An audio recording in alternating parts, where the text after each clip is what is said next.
Today we are going to attend a new topic, structure of kidney. Structure of kidney. Structural बात कर रहे हैं हम आज, ठीक है। तो स्ट्रक्चर की अगर हम बात करें, किडनी के स्ट्रक्चर की अगर हम बात करें, तो अगर लोकेशन है, स्ट्रक्चर है, इन चीज़ों को अगर हम देखें तो किस प्रकार से इसकी व्यवस्था होती है, किस प्रकार से इसका लोकेशन होता है, कैसा इसका रंग होता है, इन सभी बातों को हम जानेंगे, ठीक है। तो स्टार्ट करते हैं। देखो, किडनी जो है ना, ये हमारी बॉडी के अंदर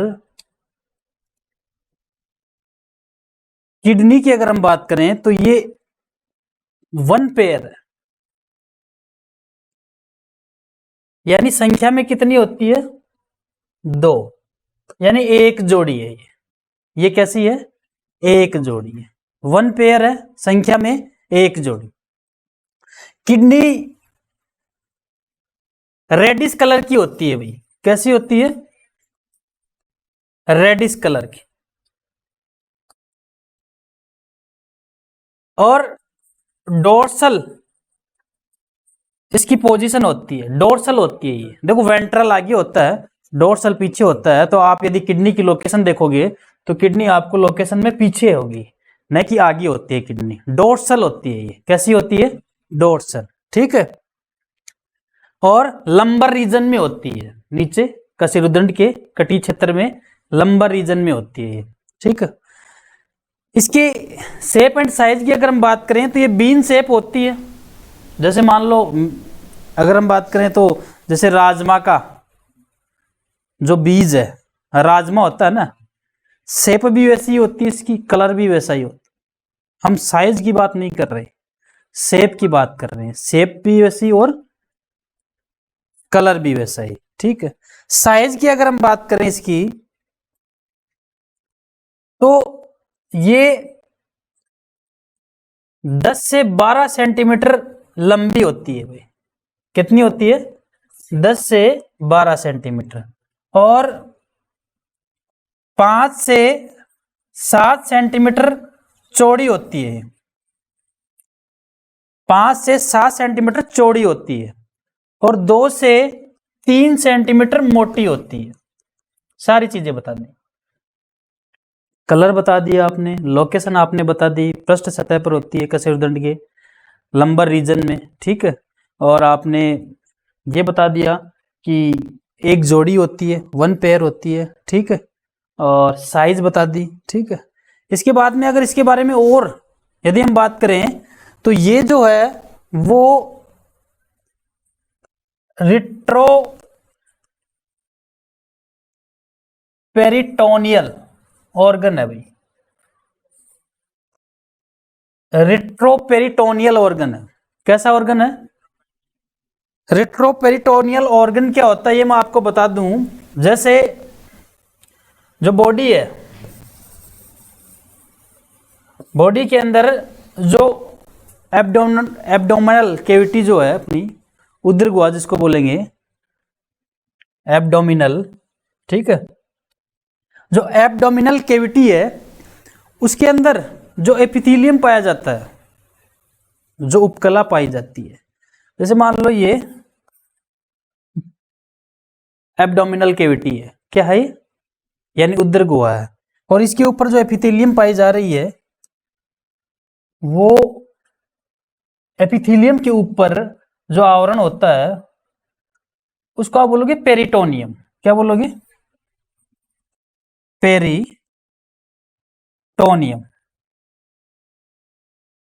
अच्छा, ये जो पेरिटोनियम होता है ना, इस पेरिटोनियम का नाम आप दोगे पेराइटल। कौन सा? Parietal peritoneum. और जैसे मान लो यहां पर कोई ऑर्गन है, जैसे हार्ट है, ये क्या है? हार्ट, या फिर लीवर है, और कोई है, उसके ऊपर जो पेरिटोनियम पाया जा रहा है उसको आप बोलोगे विसरल। तो पेरिटोनियम दो प्रकार के होते हैं, एक पेराइटल और एक विसरल। पेराइटल तो पूरी बॉडी के अंदर से पूरे को लाइनिंग करके चलता है, और विसरल उन अंगों को करता है जो बॉडी के अंदर हैं। समझ में आ गई बात। पेरिटोनियम दो हैं। पेराइटल तो बॉडी की, देखो ये अपनी स्किन है ना, बाहर से स्किन है, अंदर से क्या होगा, स्किन के अंदर क्या होगा, पेरिटोनियम का आवरण होगा। ये पेरिटोनियम का आवरण किसके ऊपर है, एपिथेलियम लेयर के ऊपर भी है। किसके ऊपर है, तो ये पेरिटोनियम का आवरण है। अब पूरी बॉडी को ये पेरिटोनियम का आवरण कवर करके रखा है। जैसे अगर हम ऐसे ऐसे माने कि कमरे में कलर सेम है, बाकी जो पार्ट पड़े हैं उनका कलर दूसरा कर दिया, जैसे टेबल है उनका अलग कर दिया, कमरे का कलर अलग कर दिया। तो अंदर का जो लाइनिंग, जो आस्तर है अंदर का, वो तो गिरा हुआ है किससे, पेराइटल पेरिटोनियम से, और ये गिरा हुआ है विसरल से। अब इसमें किडनी कैसी है भाई, आप बोलोगे सर ऑब्वियसली ये किडनी पे विसरल पेरिटोनियम से गिरी हुई होगी, जैसा कि आप बोल रहे हो कि किडनी जो है वो एक ऑर्गन है और विसरल से ही गिरी हुई नहीं होनी चाहिए, लेकिन नहीं। किडनी क्या होती है, जैसे किडनी यहाँ पर प्रेजेंट है, तो किडनी के ऊपर ये जो पेराइटल है ना, यही ऊपर के आ जाता है। हमारी बॉडी के कुछ ऑर्गन्स होते हैं जिनके ऊपर पेराइटल जो है वो ऊपर से घूम जाता है। जिन ऑर्गन के ऊपर पेराइटल आ जाता है, जैसे वो क्या करते हैं, बॉडी है और बॉडी की सरफेस के साथ जुड़े हुए हैं। जैसे लीवर की बात करें तो लीवर तो बीच में लटका हुआ है, जुड़ा हुआ नहीं है। लेकिन आप किडनी की बात करो तो वो तो बॉडी के अंदर किसी सरफेस से जुड़ी हुई है। तो ऑर्गन्स की भी अगर हम बात करें, ठीक है, तो अगर देखें तो किडनी उसी अंदर की सरफेस से जुड़ी हुई है। तो जो पेराइटल पेरिटोनियम आ रहा है, तो पेराइटल पेरिटोनियम इसके ऊपर से घूम जाता है। अब इस कंडीशन में इसको कहेंगे रेट्रो पेरिटोनियम। क्या कहेंगे, रेट्रो का मतलब होता है पीछे, पीछे का, बिहाइंड, पीछे रह गया। तो किडनी इस पेरिटोनियम के पीछे रह गई ना अब, इसलिए इसको बोला गया रेट्रो पेरिटोनियम ऑर्गन। क्लियर, तो ये है रेट्रो पेरिटोनियल ऑर्गन। इतनी बात हो गई। इसके बाद में अगर और बात करें हम, तो किडनी के ऊपर उसको सुरक्षित रखने के लिए एक आवरण पाया जाता है जो वसा का बना होता है। चलो हम अगले पार्ट में देखते हैं। भाई हम किडनी की बात कर रहे हैं,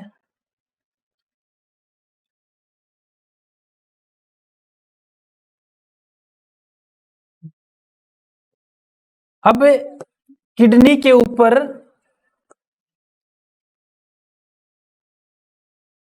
एक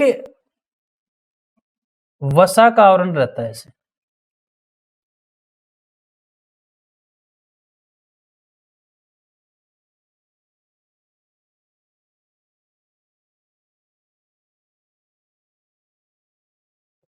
इसको आप बोलोगे,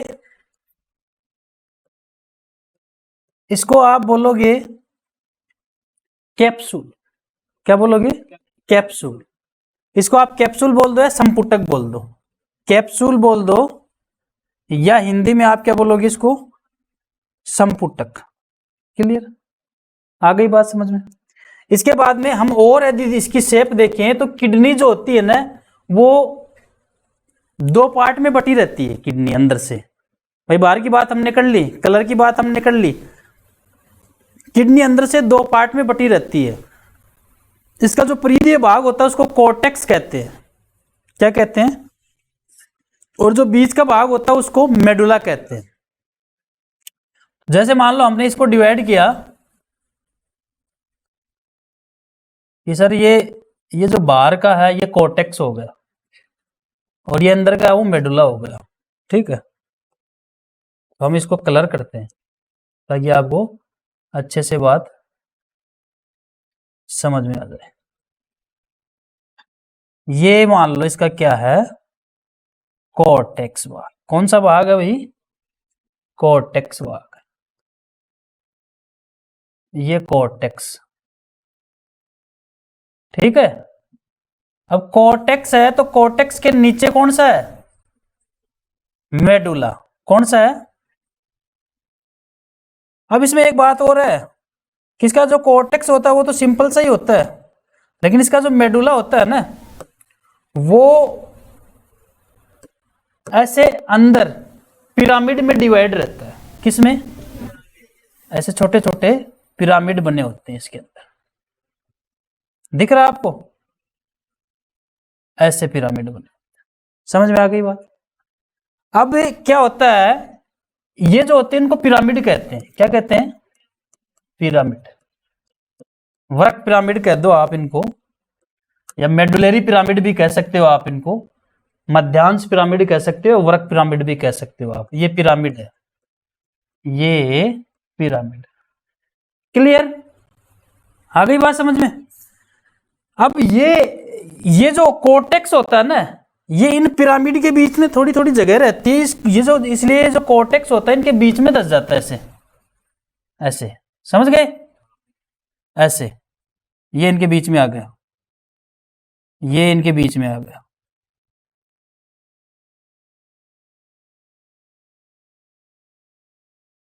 ये इसके बीच में आ गया।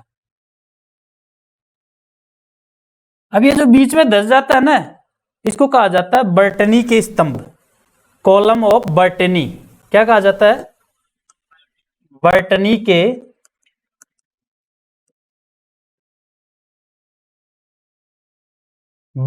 के स्तंभ। ठीक है, हो गई बात।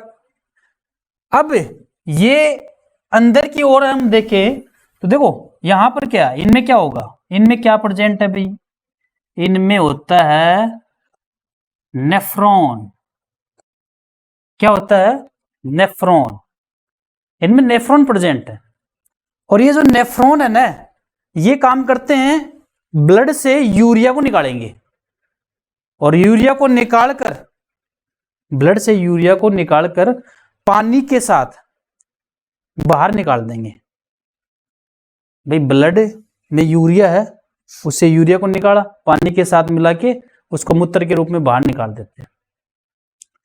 अब आप भी जानते हो अगर मूत्र के रूप में ये बाहर निकल रहा है तो ट्यूबवेल सिस्टम तो यहाँ चाहिए ना, छोटी छोटी नलिका चाहिए ताकि आगे जाए वो। तो यहां पर छोटी छोटी नलिकाएं ऐसे जुड़ी रहती है, इससे ऐसे ऐसे। इनको कहा जाता है, जब इनसे जुड़ के निकलती है तो इनको कहा जाता है कैलिक्स। क्या कहा जाता है? जो छोटे होते हैं उनको माइनर कैलिक्स। ये माइनर कैलिक्स आगे आके आपस में दो दो तीन तीन एक साथ गुच्छे में हो जाते हैं, ऐसे बड़े होते जाते हैं ऐसे। इसको कहा जाता है मेजर कैलिक्स। भाई पहले तो छोटी छोटी नलियां आई, फिर आपस में बंद कर बड़ी बड़ी हो गई, तो जब छोटी छोटी आ रही थी तो उसको आप कह रहे हो माइनर, जब आपस में इकट्ठी हो गई तो आप इसको कह रहे हो मेजर। तो पहले माइनर कैलिक्स, फिर मेजर कैलिक्स। अब मेजर कैलिक्स आगे आके सारे मेजर कैलिक्स आपस में मिलकर एक नई स्ट्रक्चर में आके खुलते हैं, जिसको आप बोलते हो रीनल पेल्विस। क्या बोलते हो? Renal pelvis. हिंदी में आप इसको बोलोगे वृक्कश्रोणी।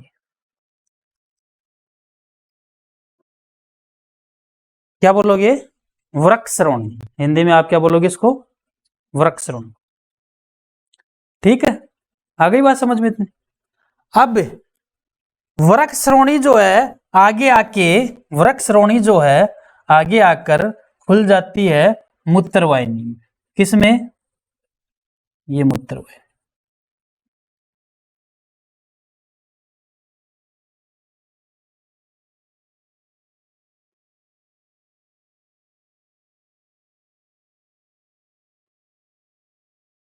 ये मूत्रवाहिनी में आकर खुल गई। किसमें खुल गई? क्लियर? आई बात समझ में इतनी? इतना हो जाता है। अब आगे की बात हम करेंगे तो आगे की बात ये है कि भाई इसके अंदर ऐसा क्या होता है, जैसे मूत्र बनना स्टार्ट हो जाता है तो कोई तो सिस्टम होगा ना। अभी आपसे पूछा जाए क्या पूरी किडनी यूरिन बनाती है? नहीं, किडनी अकेली यूरिन नहीं बना सकती, इसके अंदर छोटी छोटी इकाइयां होती हैं जो यूरिन बनाती है। यानी इसके अंदर जो छोटी छोटी इकाइयां होती है इनको आप कहते हो नेफ्रॉन। क्या कहते हो? नेफ्रॉन। और ये जो नेफ्रॉन है ये इसके अंदर 1 मिलियन तक होते हैं। एक किडनी में कितने नेफ्रॉन होते हैं? 1 मिलियन। और दूसरी में 1 मिलियन, टोटल हो गए 2 मिलियन, एंड तकरीबन 20-22 लाख के आसपास। 1 मिलियन में कितने होते हैं? 10 लाख। कितने होते हैं? तो इसके अंदर 2 मिलियन तक 2 मिलियन तक नेफ्रॉन प्रेजेंट रहते हैं। कितने? 2 मिलियन तक नेफ्रॉन इसके अंदर प्रेजेंट रहते हैं। क्लियर? तो टोटल कितने हो गए? 20-22 लाख, यानी 10 से 12 लाख माना जाता है। कितना माना जाता है? 10 से 12 लाख। क्लियर? इतनी बात जब समझ में आ जाती है तो देखो, आप घर पे इसको पढ़ते हो ना तो बढ़िया बात है। तो मैं देखो थोड़ा सा साइड में हो रहा हूं, आप इनकी स्क्रीनशॉट लिया करो। अब जैसे इस टाइम पे आपको पूरी प्रॉपर जगह दे दी, इसका स्क्रीनशॉट लेना, फिर वापस इसको देखना। ठीक है? तो 10 से 12 लाख नेफ्रॉन प्रेजेंट रहते हैं। कितने? अब हम बात करेंगे नेफ्रॉन की। अच्छा, इस चित्र को हटा दें, इस डायग्राम को हटा दें? नहीं सर, नेफ्रॉन इसमें भी तो प्रेजेंट करके दिखाओ मैं कहां पे होते हैं। तो इसको ऐसा ही रहने दें, पहले नेफ्रॉन को अलग से समझते हैं। ठीक, देखो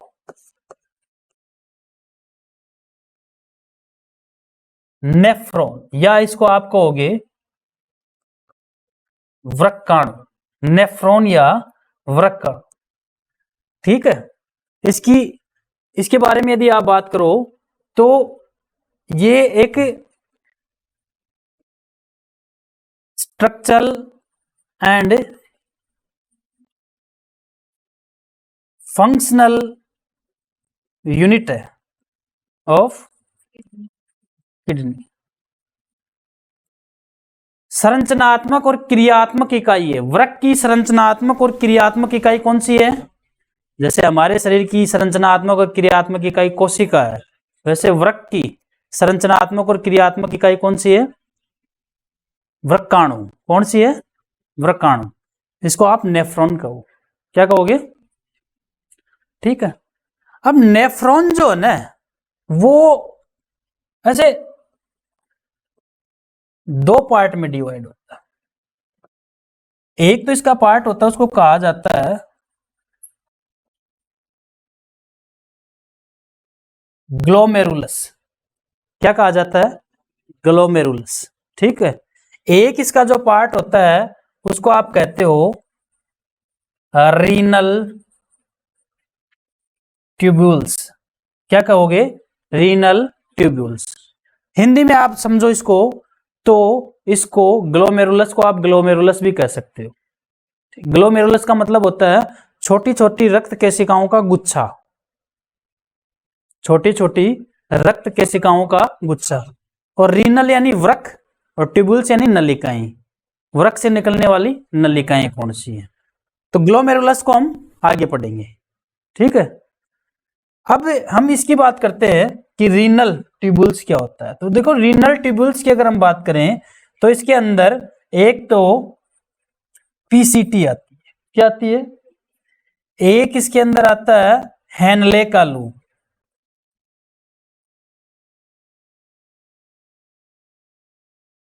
और एक इसके अंदर आती है डीसीटी, और चाहो तो एक और लिख दो आप, सीडी, कलेक्टिंग डक्ट, संग्राहक नलिकाएं। कौन सी? संग्राहक नलिकाएं।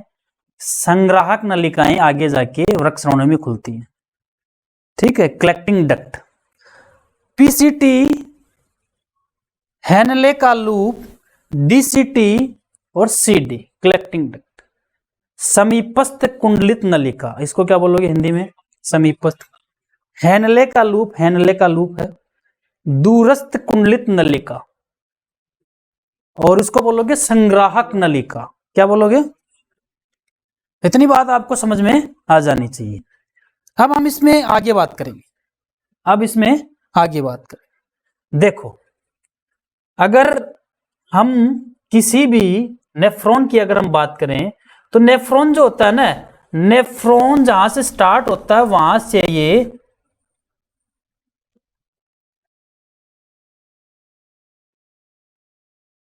ऐसे एक प्याले जैसा होता है, ऐसे कप लाइक स्ट्रक्चर। प्यालेनुमा, और ऊपर ही ऊपर से कैसा होता है, प्यालेनुमा।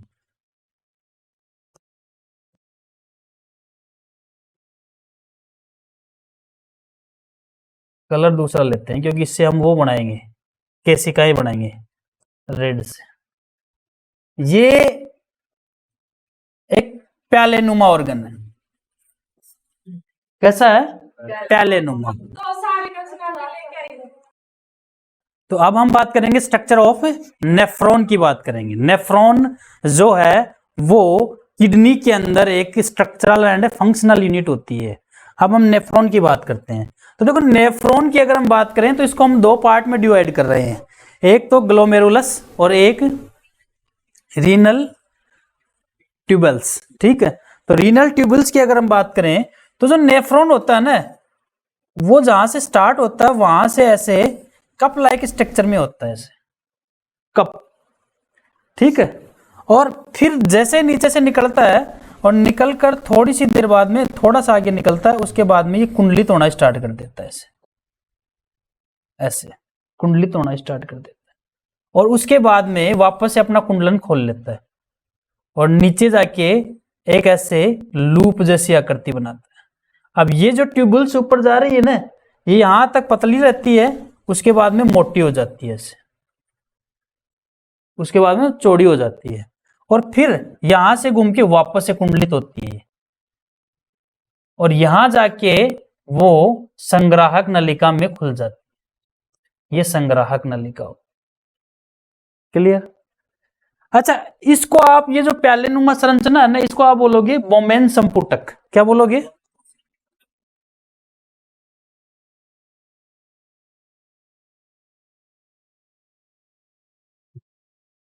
बोमेन संपुटक, क्या कहोगे। और यहां पर बोमेन संपुटक के पास जो नलिका है उसको आप बोलोगे समीपस्थ। देखो ये इसके पास है ना समीपस्थ, और ये इससे दूर है तो इसको दूरस्थ। तो पीसीटी आप इसको नहीं लिखोगे, पीसीटी इसको लिखोगे आप। तो ये हो गई आपकी पीसीटी, और ये हो गई आपकी डीसीटी। कौन सी हो गई, डीसीटी। और ये हो गई आपकी सीडी, और ये हो गया loop of Henle, loop of Henle. Clear, ये लूप ऑफ हैनले होगा। ठीक है, और यहां से ये जो भुजा नीचे आ रही है इसको आप बोलोगे डिसेंडिंग, और ऊपर जा रही है असेंडिंग। यानी नीचे जो जा रही है अवरोही, नीचे वाली को अवरोही बोलते हो ना, और ऊपर चढ़ने वाली को आरोही। ये अवरोही भुजा और ये आरोही भुजा। ठीक है, क्या ये नेफ्रॉन पूरा हो गया अपना, नहीं हुआ। काम कैसे करेगा सर ये, अपनी फंक्शन, अपना वर्क कैसे स्टार्ट करेगा ये। ठीक है, आप यहां देखोगे कि अपना ये वर्क कैसे करेगा। इसके लिए आप पीछे आओ, देखो क्या हुआ कि ये किडनी है। अच्छा, किडनी के अंदर, किडनी के अंदर ये तो मूत्र वाहिनी। अच्छा, किडनी के अंदर एक तो आएगी आपकी धमनी, एक रहती है सीरा, और एक तंत्रिका। सारी चीजें रहती है, सीरा धमनी तंत्रिका सारे रहते हैं। तो इसकी जो आ रही है धमनी, तो ब्लड कौन लेके आएगी, धमनी लेके आएगी। इसमें कौन लेके आएगी, धमनी। ठीक है, तो ये धमनी ब्लड लेके आ रही है, और जैसे ये ब्लड लेके आई,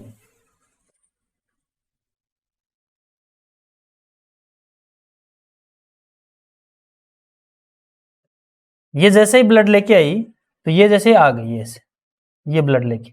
अच्छा, ब्लड लेके आएगी तो छोटी छोटी धमनियों में टूटेगी कि नहीं टूटेगी। भाई कितने नेफ्रॉन को देना है ब्लड, इसको 10 लाख 12 लाख। तो 10 लाख 12 लाख अपने हिस्से निकालेगी कि नहीं निकालेगी, ये पूरा नेटवर्किंग के अंदर 10-12 लाख अपनी शाखाओं को बांटेगी। अब इसके बाद में छोटी छोटी और बांटेगी, ये बांट रही है, ये बांट रही है। ठीक है, अब यहां पर है नेफ्रॉन, यहां पर क्या है, नेफ्रॉन। नेफ्रॉन जैसे ये है, ये नेफ्रॉन, ये नेफ्रो, ये इसका बोमेन संपुटक, ठीक है। ये पीसीटी, ये हेनले का लूप, ये डीसीटी। समझ में आ गई बात?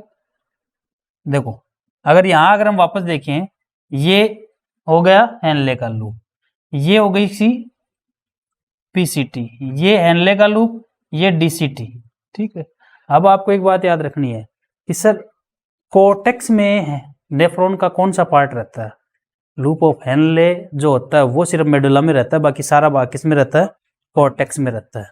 अब ये यहां पर आ गई, ये इसके अंदर ब्लड ट्रांसफर करेगी, ये इसके अंदर क्या करेगी? ब्लड ट्रांसफर करेगी, ऐसे ये ब्लड डालेगी इसके अंदर ताकि ये फिल्टर कर सके। तो ये जो आ रही है ना, इसको आप बोलोगे एफरेंट आर्टियोल, जिसको हिंदी में आप बोलोगे अभिवाही धमनी। क्या बोलोगे? तो ये आ रही है, इसमें ब्लड डाल रही है, इसको बोलोगे आप एफरेंट, और जो निकल रही है इसको इफ्रेंट। अब आप इसको वैसे याद रखोगे हिंदी में तो अभिवाही और अपवाही है धमनी, सीरा नहीं बनी अभी। इतनी बात समझ में आई आपको? ये इसकी माइनर लोकेशन समझ में आई? ठीक। तो यहां पर ये ब्लड लेके आ रही है भाई, ये ब्लड लेके आ रही है कौन? कौन? अभिवाही धमनी, एफरेंट, एफरेंट, एफरेंट आर्टियोल, अभिवाही धमनी। ये अंदर आ गई, और अंदर आने के बाद ये छोटी छोटी छोटी छोटी केशिकाओं में बढ़ जाती है अंदर आके, और ये गुच्छा बन जाता है। इसी गुच्छे को आप ग्लोमेरुलस कहते हो।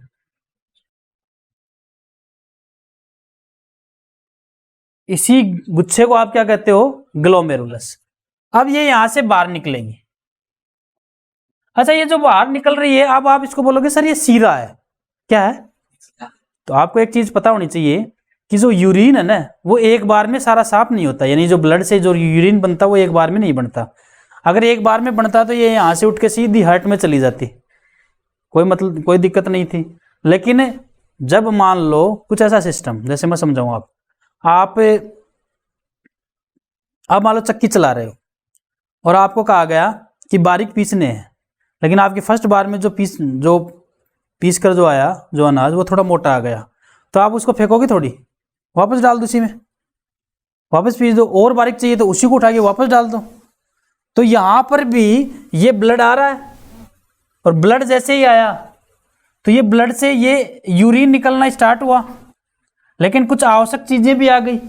अब आवश्यक चीजें पेशाब के जरिए बाहर थोड़ी निकलनी चाहिए, तो क्या करेगी? ये जो होती ना, ये जिसको आप बोलते हो अपवाही, क्या बोलते हो? ये यहीं पर इसके चारों तरफ लपटी रहती है ऐसे, यानी जो कचरा आया उसको वापस से उठा के लेके जा रही है, खराब नहीं जाने दे रही, वापस से वहीं से उठा रही है। इसलिए इसको भी आप धमनी बोलोगे और इसको भी आप धमनी बोलोगे, अभी सीरा बनी ही नहीं। क्लियर? तो ये तो इसकी अगर देखा जाए तो हमने थोड़ी सी आउटर बातें बताई है, फिर इसके एक एक फंक्शन की बात करेंगे। क्लियर? ओके, समझ में आया? इसका स्क्रीनशॉट ले लेना, क्योंकि ये देखो आप मतलब जो पढ़ाते हैं वो यदि कॉपी में रखोगे तो उससे ज्यादा समझ में आता है। ठीक है, बाकी का नेक्स्ट क्लास में देखते हैं। Okay, thank you.